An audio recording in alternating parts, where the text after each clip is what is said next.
Perfect.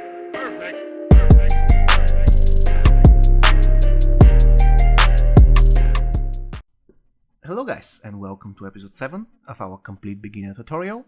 In the current video we're going to be talking about Feats of Strength, of course, but also I'm going to show you how to beat the Venomous Devourer boss. A lot of you asked me for it in the comments, so there you go. And if you're actually interested more in finding out how to beat Devourer, you can find the timestamp right about now. And if you're not, and if you want to learn more about Feats of Strength, then just stay with me, guys.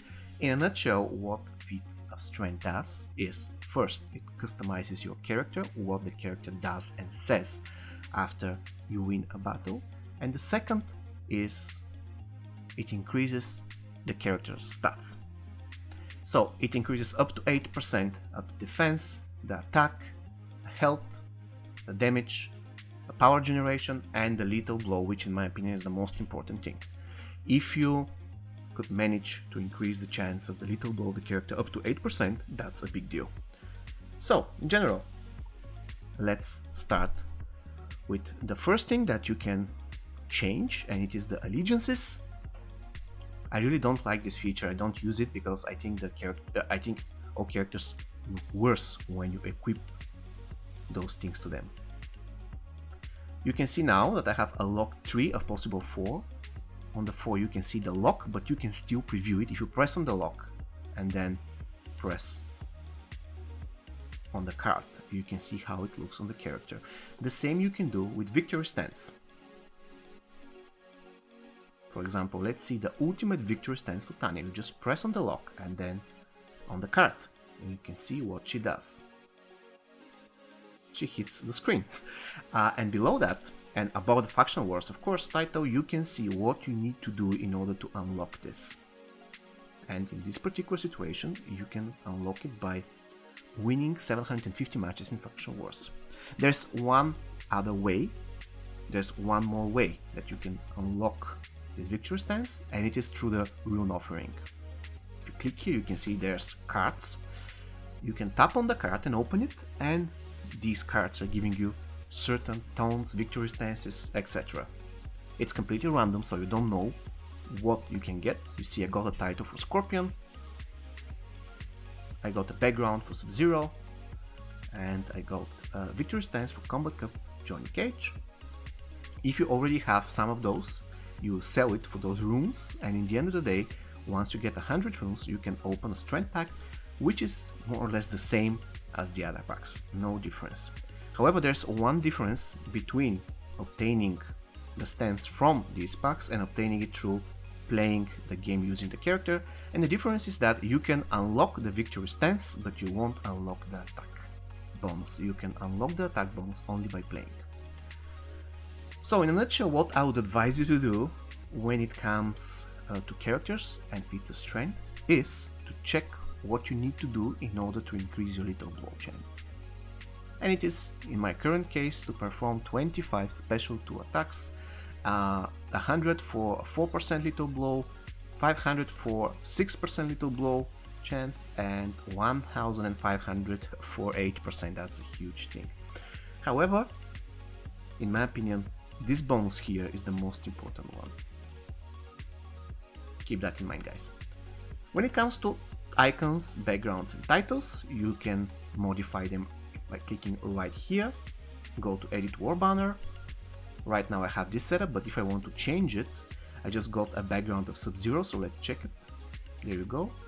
I can apply it, and you can see right on the top of the screen that it changed. The same applies to titles. Here the digit 2 here indicates that I have 2 new titles. So let's say I want to be the Killing Field, I want to change my title. Just press apply, and this is it.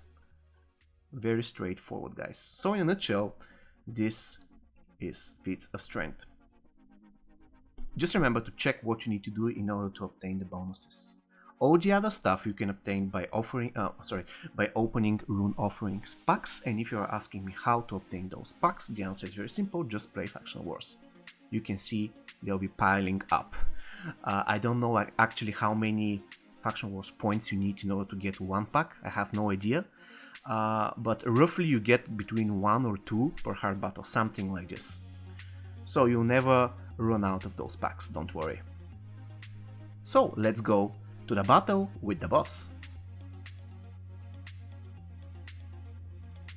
Okay, so obviously the first thing you have to do when you're facing this boss is to use your strongest character. I've been playing on this account for about 2 months.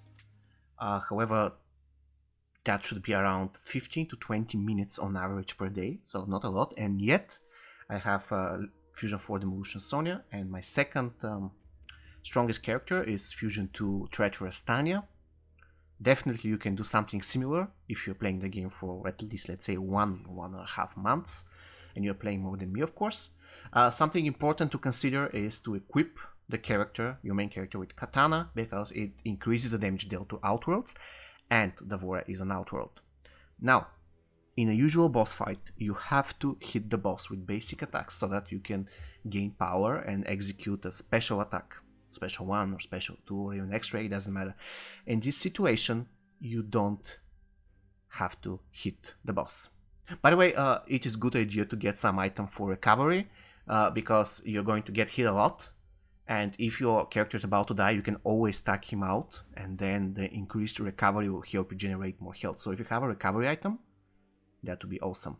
So I was saying that in this battle you're going to get hit a lot by Venomous Devora. She's not like super strong, so as long as you have a decently strong character, that will do. The main strategy of this battle is first to get to your Special 2 as soon as possible. It doesn't matter that you heal her. Currently I'm facing Venomous Devora and I am using my basic attacks because I need to get to my Special 2, and my Special 1 sucks. So I'm getting to my Special 2 and I'm waiting for her to release her block, and then I'm doing her Special 2. You can see the damage, mainly because of the Katana, and now Devora is having issues because she is on fire. And after I've dealt the damage on my Special 2, I have no other option but to take the basic attacks from Devora and of course her Special 1. I don't have to block. I shouldn't block, because if I block then I won't get power, and I need the power in order to perform my Special 2 again. As you can see, Devora is almost dead. All I need is another Special 2 and she will die, and I will let her hit me. I don't mind, because you can see my Kenshi already has 2 bars of power. I'm doing my Special 2, she's blocking, but yet she dies. So you can see, it is not really hard to defeat Venomous Devora. All you need is a decent character in terms of strength, fusion and level, of course. Also, what you need to consider is that you can apply Katana and recovery items in case your character cannot hold for too long, taking basic damage from Devora. If he can, then you have no problems. Just execute Special 2 on her and wait her to generate enough power for you so you can execute a second special attack, and at that point she will most probably die, especially if you have damage over time effect on your special attacks. So that should be all from me for today. I hope you got something useful out of this video. See you next time, guys. Take care.